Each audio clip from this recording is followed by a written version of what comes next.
All right, let's move on to a game called Booze Barons. Matt's going to tell us who it's made by and stuff like that. It's Jeremy Commandeur? Sure, by Overworld Games. All right. Matt, do you remember how to play this? Not really. Eric, do you want to explain it? Not really. Oh, my God. What is wrong with you people? Go for it. All right. So essentially, it is a game where you're trying to figure out who's on your team. You've got hidden roles. Each player has one of these roles. Or not roles, but you're one of the colors, I guess. And each color is a team. And then there's like these location cards out on the board.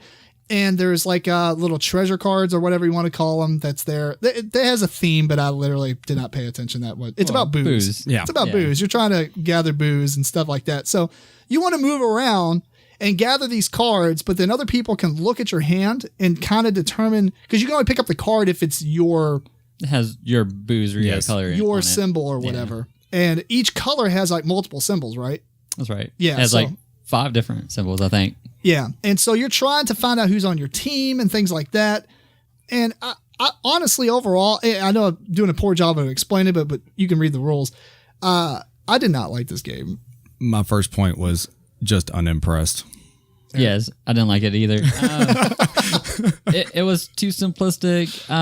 It was too easy to determine someone's booze or color because you get to look at their hand.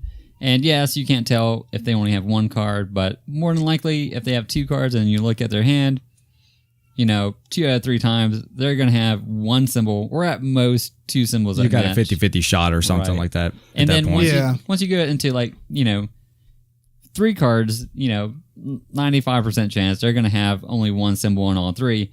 How they kind of mitigate that, I guess, is they say you can only look at the cards for a certain amount of time. 20 seconds.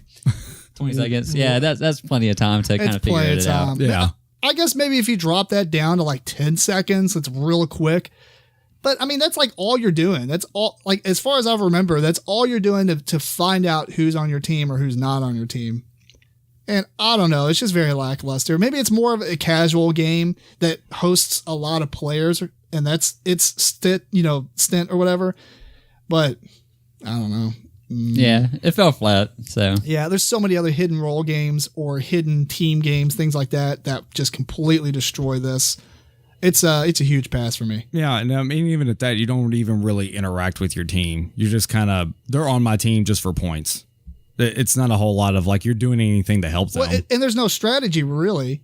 Mm-mm. I mean, maybe there is if you play this a whole lot, but I always feel like this.